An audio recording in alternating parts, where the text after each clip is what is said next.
Okay, today we discuss about the applied biology topic area. In this area, we already completed the animal breeding.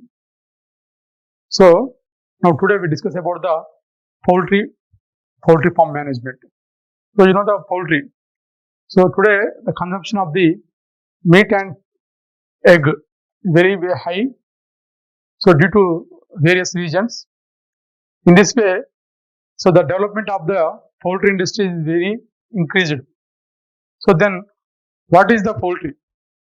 Poultry means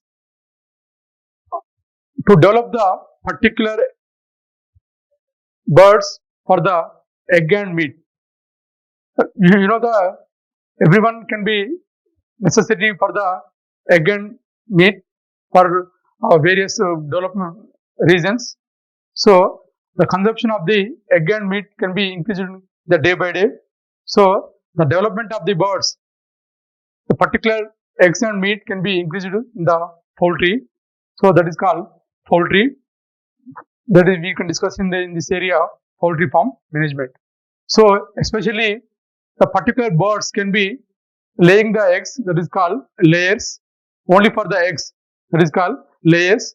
The particular birds can be developed for the only for the meat, that is called broilers. So this is the layers and broilers. So layers means only for the eggs, and broilers mean for it is only for the meat. So this is the different variations in the poultry. Then today, what is the industry?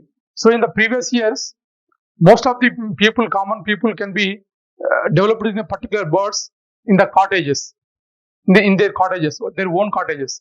But the development, the necessity, the usage of the eggs and the meat can be increased. So that's why the industry can be developed day by day. So it is the additional industry to the agriculture. So in this area, mainly focused on the maximizing the returns through minimum investment. The main concept of the poultry farm management is called maximizing the returns through minimum investment. This is the main motto of the poultry. In this area, so many people can be have the particular work on in this area.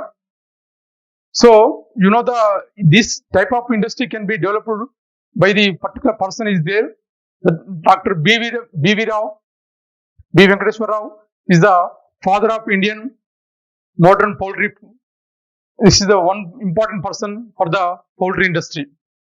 So there are some important organization is also there, that is called NEC, National Egg Coordination Committee. So these committee can be reviewed the development of the export of the eggs and the vaccination for the birds. This is the important organization for the nationwide, that is called NEC.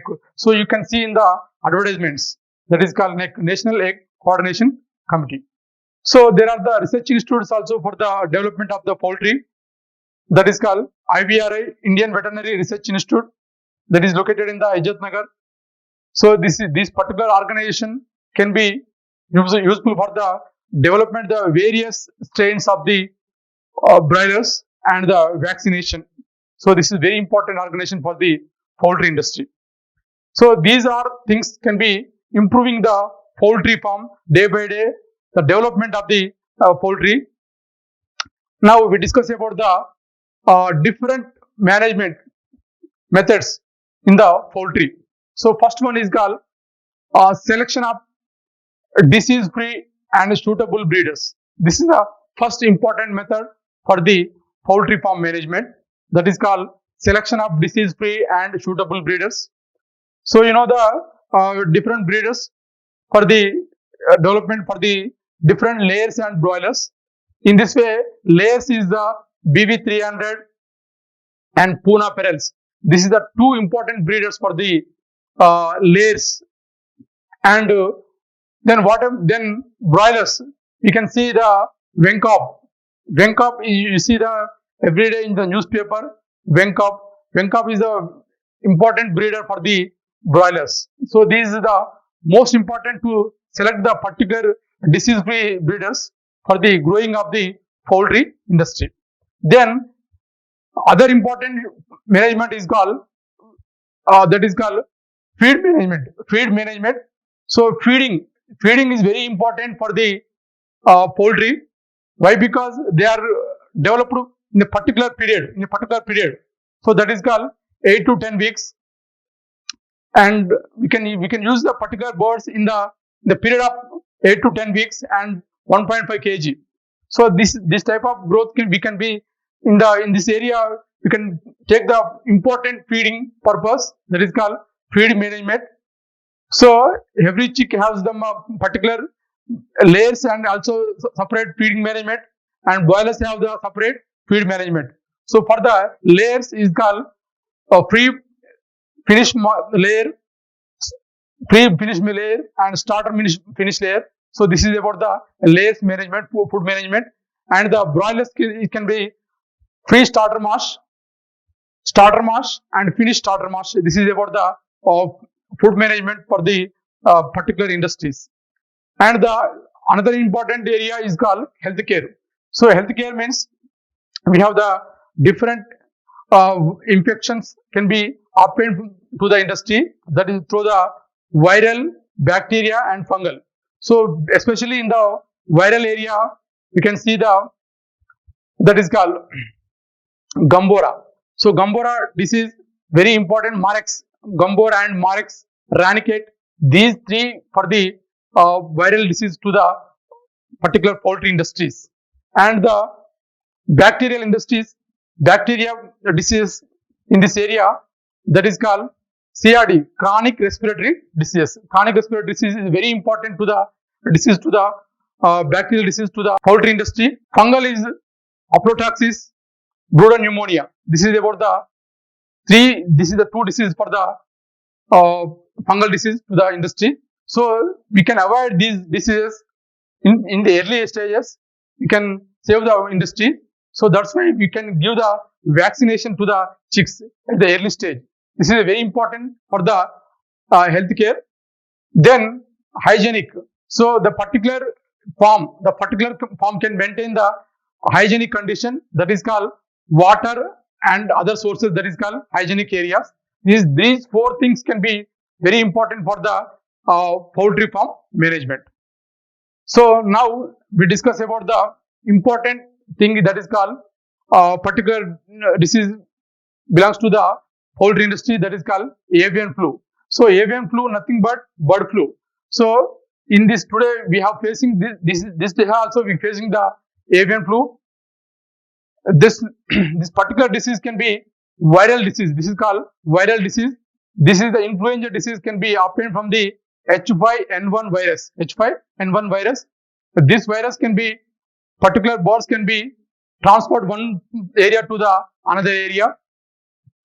In this area, the particular birds can be obtained on the faces and saliva of the particular birds. This influenza can be transmitted to the birds to the human also. The particular humans can be located in this industry area. Then we can touch the particular birds. Then he can be facing the particular virus to the human. So within the 10 days. So the particular birds can be having the virus, influenza virus on the faces and the saliva up to 10 days. So this is an important virus to the birds, that is called avian flu or bird flu virus. The particular virus can be H5N1. So today in this area, we see in the newspaper. So every state, the most of the states can be affected these bird flu virus, especially Kerala and Himachal Pradesh and Maharashtra, and some other states can be facing the particular virus, that is called bird flu virus. So this is the bird flu virus is a main effect to the poultry industry. So then mode of transmission. In this transmission already we discussed about the touching of the birds. So then the symptoms. So in this area the symptoms can be headache and flu. The particular persons and the birds can be facing the especially in those affected the persons can be having the flu and the headache. This is another symptoms can be having the particular bird flu. And the precaution, prevention is the bird flu. So we can avoid the uncooked chicken. So we must the chicken in particular cooked area, that is called high temperature, then the virus will be destroyed. So we don't consume the uncooked chicken. Then the particular area we can enter into the poultry industry, we wear the mask and facial mask and the gloves. So it's very important to avoid the touching of the birds, and those affected the birds we can bury and killing of the particular birds through the burial areas. So this is a very important measures to prevent the bird flu virus. So ఈ రకంగా మనము ఈ poultry farm management అనేది ఇప్పుడు ప్రస్తుతం ఉన్నటువంటి పరిస్థితిలో చాలా అత్యధికంగా అభివృద్ధి చెందినటువంటి వ్యవస్థ చెప్పుకోవచ్చు. ఇది మనకు వ్యవసాయానికి అనుబంధ రంగంగా మనం దీన్ని చెప్పుకోవచ్చు. ఎందుకంటే దీని లోపల ఉన్నటువంటి ప్రతిదీ కూడా వ్యవసాయానికి అనుబంధంగా ఉంటుంది కాబట్టి ఇది పౌల్ట్రీ పరిశ్రమ అనేది ముఖ్యంగా వ్యవసాయ అనుబంధ పరిశ్రమగా దీన్ని మనం చెప్పుకోవచ్చు. సో దీని లోపల ముఖ్యంగా 2 రకాల మనం వాటిని మనం ఉపయోగిస్తూ ఉంటాం. ముఖ్యంగా గుడ్లకు ఉపయోగించే కోళ్ళను ముఖ్యంగా మనకు లేయర్స్ గా పిలుస్తాము. అదే విధంగా చికెన్ అంటే చికెన్ కోసం ఉపయోగించేటువంటి వాటిని మనం ముఖ్యంగా మనం బ్రాయిలర్స్ గా పిలుస్తూ ఉంటాం. So layers and broilers is very important for the 2 marks area. So Dr. B.V. Rao is a modern poultry industry, father of modern Indian poultry. ఇతను చాలా ఈ యొక్క రంగం లోపల అభివృద్ధి కోసం చాలా రకాలుగా విశేష కృషి చేసిండు. సో ఈయన హ్యాచరీస్, ఒక వెంకటేశ్వర హ్యాచరీస్ అనే ఆర్గనైజేషన్ ఎస్టాబ్లిష్ గా ఉంది. సో చాలా కోళ్ళ లోపల కొత్త బ్రీడర్స్ ను డెవలప్ చేయడంతో కాకుండా హ్యాచరీస్, సో మీ అందరూ చూస్తూ ఉన్నారు ఇక్కడ హ్యాచరీస్. ఈ హ్యాచరీస్ అనేది ముఖ్యంగా కోళ్లకు ఆర్టిఫిషియల్ గా ఉన్నటువంటి సహజ పరిస్థితులను కల్పించి వాటి నుంచి పిల్లలు వచ్చేటట్టుగా చేసేటువంటి ఒక instrument, this is call hatcheries. So ఈ రకంగా కోళ్లలో ఉన్నటువంటి అనేక రకాలను అభివృద్ధి చేయడంతో పాటు వ్యాక్సినేషన్ కూడా ఈ యొక్క పరిశోధన ఈయన యొక్క ఆధ్వర్యంలో నడిచింది కాబట్టి ఈయన ముఖ్యంగా ఆధునిక కోళ్ల పరిశ్రమ పితామహుడుగా డాక్టర్ బివి రావును మనం పిలుస్తూ ఉంటాం. అదేవిధంగా ఎన్ఈసిసి కూడా ఈ యొక్క కోళ్ల యొక్క రకాలను, కొత్త రకాలను, వంగడాలను, అదేవిధంగా వ్యాక్సినేషన్స్ ను కనుక్కునేటువంటి అంటే దాని యొక్క అభివృద్ధిని, అదేవిధంగా కోడిగుడ్ల యొక్క నాణ్యతను కానీ దాని యొక్క ఎక్స్పోర్ట్స్ కానీ ఆర్గనైజ్ చేసేటువంటి కోఆర్డినేట్ చేసేటువంటి ఆర్గనైజేషన్ ఇండియా వైడ్ గా ఉంది. That is call national egg coordination committee. So దాని తర్వాత IVRI, very important organization, Indian veterinary research institute, so located in the Izatnagar. So ఇవన్నీ కూడా ముఖ్యంగా మనకు కోళ్ళ యొక్క అభివృద్ధి లోపల పాల్పంచుకున్నటువంటి అంశాలుగా మనం చెప్పుకోవచ్చు. అదేవిధంగా కోడి పరిశ్రమ లోపల యాజమాన్య అభివృద్ధి పద్ధతులు ముఖ్యంగా మనం తీసుకుంటే ముఖ్యంగా 4 అంశాలు మనం చెప్పుకోవచ్చు. ఒకటి ఫీడ్ మేనేజ్మెంట్, వాడికి ఇచ్చేటువంటి ఫస్ట్ వన్ సెలెక్షన్, అంటే ఫస్ట్ వన్ కోళ్ళ లోపల ఉన్నటువంటి అంటే ఏదైతే వ్యాధి కారకత లేకుండా ఉన్నటువంటి ఒక బ్రీడర్స్ మనం సూటబుల్ అంటే దాన్ని తీసుకోవడం అనేది ముఖ్యంగా మొట్టమొదటి మనం యాజమాన్య పద్ధతిగా మనం చెప్పుకోవచ్చు.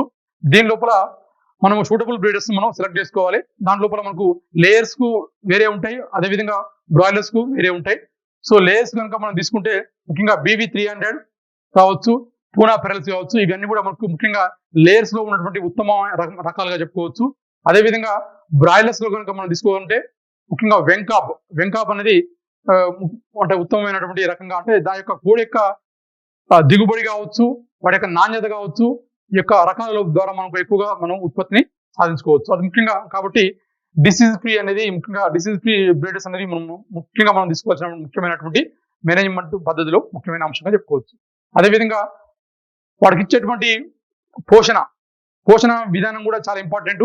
ఎందుకంటే కోళ్ళ అభివృద్ధి లోపల, కోళ్ళు వాటి పెరుగుదల లోపల ఫీడింగ్ అనేది చాలా ఇంపార్టెంట్. సో మనము ఒక క్వాంటిటీ ఫీడింగ్ కనుక మనం వాటికి అందించగలిగితే అవి చాలా ఫాస్ట్ గా వాటి లోపల పెరుగుతూ ఉంటుంది. సో ఆ పెరిగే క్రమం లోపల వాటిని మనం చాలా తేలిగ్గా వాటిని బయటికి ఎక్స్పోర్ట్ అమ్ముకోవచ్చు. సో ఒకవేళ కనుక మనము వాటిని ప్రాపర్ గా ఫీడ్ లేకపోతే వాటి యొక్క పెరుగుదల అనేది చాలా తక్కువగా ఉంటుంది. దీనివల్ల మనము ఎక్కువ మొత్తంలో కోళ్ళ పరిశ్రమకు ఖర్చు పెట్టి రావాల్సి వస్తుంది. కాబట్టి సో ఫీడ్ మేనేజ్మెంట్ కూడా, పోషణ విధానం కూడా కోళ్ళకు చాలా ఇంపార్టెంట్ ఫ్యాక్టర్ గా మనకు ఉంటుంది. సో కాబట్టి ఆ స్టార్టర్ మాష్, ప్రీ స్టార్టర్ మాష్, ఫినిష్ మాష్ అనేది ముఖ్యంగా మనకు ఆ కోడి పిల్లలు హ్యాచరీస్ నుంచి వచ్చిన తర్వాత జరిగేటువంటి అంటే రకరకాల మెథడ్స్ గా మనం చెప్పుకోవచ్చు. ముఖ్యంగా మనకు కోళ్ళ యొక్క అభివృద్ధి లోపల రకరకాల ప్రక్రియలు మనం చేయాల్సి వస్తుంది. డుబ్బింగ్ కావచ్చు, డిబికింగ్ కావచ్చు, డివార్మింగ్ కావచ్చు, బ్రైలింగ్ కావచ్చు, ఇవన్నీ కూడా మనకు కోళ్ళ అభివృద్ధి లోపల ఉన్నటువంటి వివిధ రకాల పద్ధతులుగా మనం చెప్పుకోవచ్చు. సో ఇవన్నీ కూడా మనకు చేయాల్సి వస్తుంది. డుబ్బింగ్ అంటే కోడి ముక్కలను కట్ చేయడాన్ని మనం డుబ్బింగ్ అనొచ్చు. డిబికింగ్ అంటే పైన ఉన్నటువంటి జుట్టును మనం కట్ చేయడానికి మనం డిబికింగ్ అనొచ్చు. డివార్మింగ్ అంటే కోళ్ళ లోపల నట్టలు రాకుండా వాటిని డివార్మ్ చేయడం ముఖ్యంగా మనం డివార్మింగ్ అనవచ్చు. బ్రైలింగ్ అంటే కోళ్ళు ఎగరకుండా వాటి రెక్కలు రెక్కలు కట్టే విధానం మనం బ్రైలింగ్ అనొచ్చు. ఇవన్నీ కూడా కోళ్ళ పరిశ్రమలో ఉండేటువంటి ముఖ్యమైన అంశాలుగా మనం చెప్పుకోవచ్చు. అదేవిధంగా health care. So health care అనేది చాలా చాలా ఇంపార్టెంట్. ఎందుకంటే ప్రతి ఒక్క చిక్కు మనకు ఇక్కడ నుంచి చూడండి, ఇక్కడ హ్యాచరీస్ నుంచి మనకు ఈ హ్యాచరీస్, దిస్ ఇస్ హ్యాచరీస్ నుంచి ముఖ్యంగా మనకు ఈ కోడిగుడ్లను మనం 21 days కనుక ఈ యొక్క హ్యాచరీస్ లో కనుక మనం ప్రిజర్వ్ చేస్తే దీని నుంచి ఆటోమేటిక్ గా మనకు చిక్స్ అనేవి బయటకు రిలీజ్ అవుతాయి. ఈ వచ్చినటువంటి చిక్స్ మనం వ్యాక్సినేషన్ కార్యక్రమం ద్వారా వాటికి అడ్వాన్స్ గా మనం ఇమ్యూనిటీ పవర్ కనుక క్రియేట్ చేయగలిగితే అవి డిసీజ్ ఫ్రీగా మనకు ఉంటాయి. సో అయినప్పటికీ కూడా కోళ్ళ పరిశ్రమలో ముఖ్యంగా ఫేస్ అయ్యేటువంటి ప్రధానమైన సమస్య ముఖ్యంగా హెల్త్ కేర్ ఇష్యూ. ఈ హెల్త్ కేర్ లోపల ముఖ్యంగా 3 రకాల డిసీజ్ మనకు ఎక్కువగా కనిపిస్తూ ఉంటాయి. ఒకటి వైరల్ కావచ్చు, బ్యాక్టీరియా కావచ్చు, ఫంగల్ కావచ్చు. ఈ 3 రకాల ఈ ఇండస్ట్రీకి ఎక్కువగా ఫేస్ అయ్యేటువంటి ప్రధాన సమస్యలుగా మనం చెప్పుకోవచ్చు. ముఖ్యంగా దీని లోపల వైరల్ తీసుకుంటే రానికేట్ కానీ, మ్యారక్స్ కానీ, గంబోరా కానీ, ఈ 3 కూడా ప్రధానమైనటువంటి వైరల్ డిసీజ్ గా మనం చెప్పుకోవచ్చు. అదే విధంగా బ్యాక్టీరియా కనుక తీసుకుంటే దాని లోపల కలరా కావచ్చు, CRD, chronic respiratory disease is very important. ఇది ముఖ్యంగా ఈ 2 కూడా ముఖ్యంగా మనకు బ్యాక్టీరియల్ డిసీజ్ కనుక చెప్పుకోవచ్చు. అదే విధంగా ఫంగల్ డిసీజ్ తీసుకుంటే అప్లోటాక్సిస్ కావచ్చు, బ్రూడర్ న్యూమోనియా కావచ్చు. ఈ 2 కూడా ముఖ్యంగా మనకు ఈ యొక్క ఫంగల్ సంబంధించినటువంటి డిసీజ్ గా మనం చెప్పుకోవచ్చు. వీటిని కనుక మనం ప్రివెంట్ చేయగలిగితే కోళ్ళు అనేవి చాలా ఫాస్ట్ గా డెవలప్ అవుతా ఉన్నాయి. అందుకనే చాలా వరకు మేము అందరూ చూస్తా ఉన్నాం, ఎక్కడైతే కాటేజెస్ ఇండస్ట్రీస్ మాదిరిగా అంటే మన ఇళ్లలో పెంచుకునేటువంటి కోళ్లకు ఎక్కువగా ఎఫెక్ట్ గురవుతూ ఉంటాయి. సో అదే మనకు పౌల్ట్రీ ఇండస్ట్రీలో ఇటువంటి ప్రాబ్లం ఉండదు.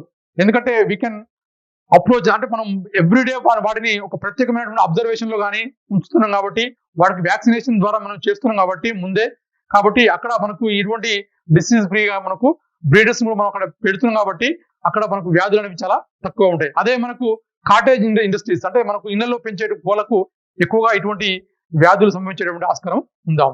దెన్ నెక్స్ట్ వన్ హైజెనిక్, అంటే పరిశుభ్రత అనేది చాలా ముఖ్యం. ముఖ్యంగా కోళ్ళ పరిశ్రమకు చాలా ఇంపార్టెంట్ ఏంటంటే పరిశుభ్రత అనేది చాలా ఇంపార్టెంట్. ముఖ్యంగా వాటికి పరిశుభ్రమైన నీరు కానీ, ఫీడింగ్ కానీ, ఆహారం కానీ, అంటే రోజు ఇచ్చేటువంటి ఆహారం కానీ, అదేవిధంగా అవి వదిలేటువంటి ఎక్స్క్రీటరీ మెటీరియల్ అంటే విసర్జక పదార్థాలు కావచ్చు, వాటిని అక్కడ ప్రతిరోజు శుభ్రంగా చేయడం ద్వారా ఆ ప్రాంతాన్ని మొత్తం కూడా చాలా పరిశుభ్రంగా ఉంచడం ద్వారా కూడా మనము వ్యాధులు రాకుండా కోళ్ళ యొక్క అభివృద్ధి లోపల, పెరుగుదల లోపల మనం ఎక్కువగా కృషి చేయవచ్చు. సో ఇది కూడా ముఖ్యంగా అంశంగా చెప్పుకోవచ్చు. So hygienic. సో ఈ 4 అంశాలు మాత్రమే ముఖ్యంగా మనకు ఈ పౌల్ట్రీ ఫార్మ్ మేనేజ్మెంట్ లో ముఖ్యంగా ఉన్నటువంటి ముఖ్యమైన అంశాలు. ఇది ఎగ్జామినేషన్ లో మనకు 4 మార్క్స్ క్వశ్చన్ గా మనకి ఇది వస్తుంటది. కాబట్టి ఈ 4 వచ్చినప్పుడు మాత్రం మీరు ఖచ్చితంగా ఈ 4 అంశాలు రాయాలి. ఒకటి selection of disease free breeders and suitable breeders and feed management. Third one is health care. Fourth one is called hygienic. So these 4 things can be poultry farm management. తర్వాత మోస్ట్ ఇంపార్టెంట్ ఏంటంటే ఇప్పుడు మనం చూస్తా ఉన్నాం పేపర్లో, ఈ కోళ్ళ పరిశ్రమ ప్రధానంగా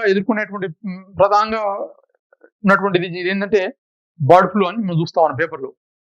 so bird flu nothing but avian flu.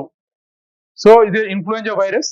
So ఇది వైరల్ డిసీజ్ కావచ్చు. మనం బర్డ్ ఫ్లూ, ఏవియన్ ఫ్లూ కూడా దీన్ని మనం చెప్పుకోవచ్చు. So it is a pandemic disease. ముఖ్యంగా ఈ ఏవియన్ ఫ్లూ అనేది పాండమిక్ డిసీజ్ అనేది చెప్పుకోవచ్చు. ఏంటిది పాండమిక్ అంటే ఏంటంటే పర్టికులర్ డిసీజ్ అనేది వరల్డ్ వైడ్ గా స్ప్రెడ్ అవుతుంది అని మనం ఏం చెప్పుకోవచ్చు అంటే దట్ ఈస్ కాల్ పాండమిక్ అనొచ్చు. అదే విధంగా ఎండమిక్, పాండమిక్ ఆపోజిట్ ఏంటంటే endemic. So the particular disease can be obtained in the particular area, in the particular geographical area, that is called endemic. So pandemic opposite endemic. So మనకు corona ఉంది, corona అనేది కూడా pandemic disease గా మనం చెప్పుకోవచ్చు.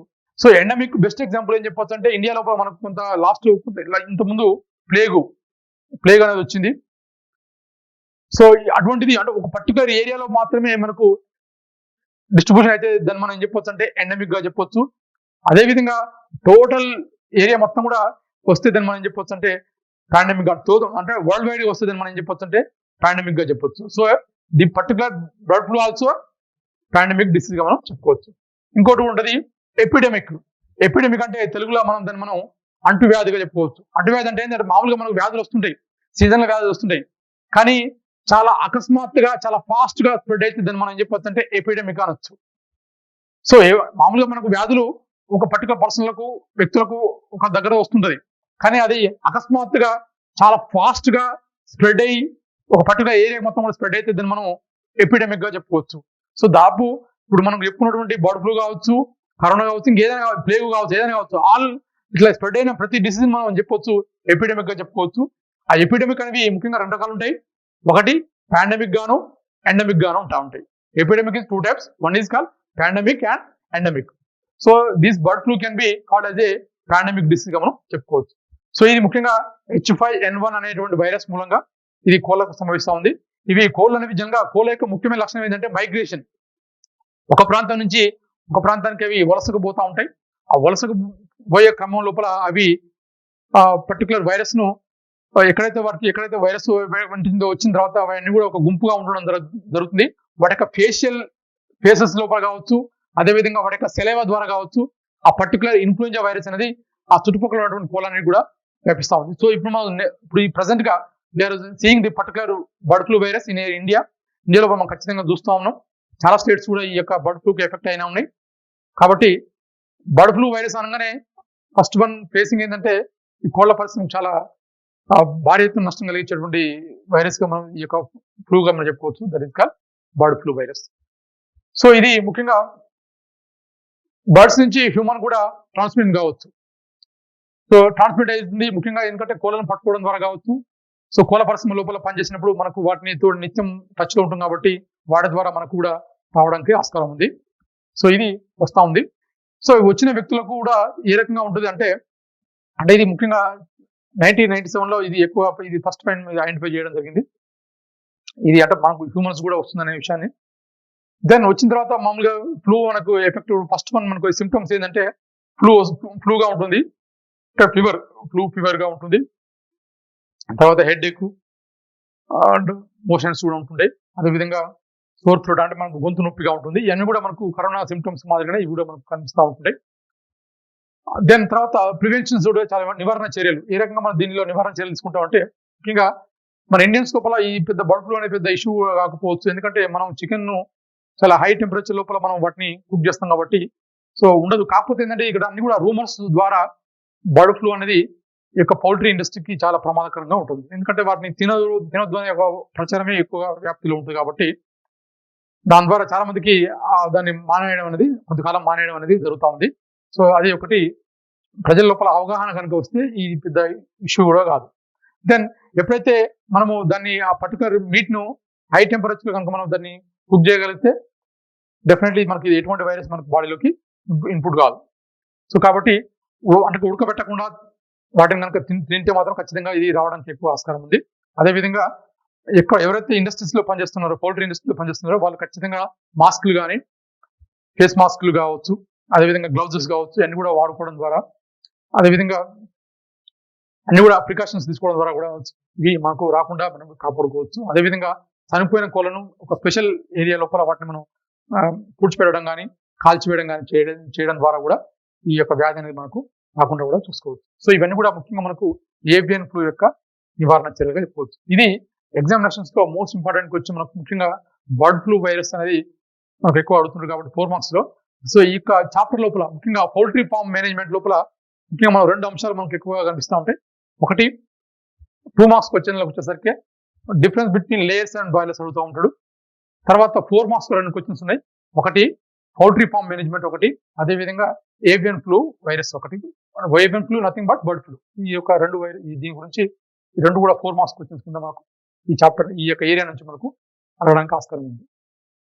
So ఆ దిశగా ప్రయత్నం చేయండి. సో ఇక్కడ చూడండి, this is the different affected diseases to the poultry industry. And then this is about the bird flu.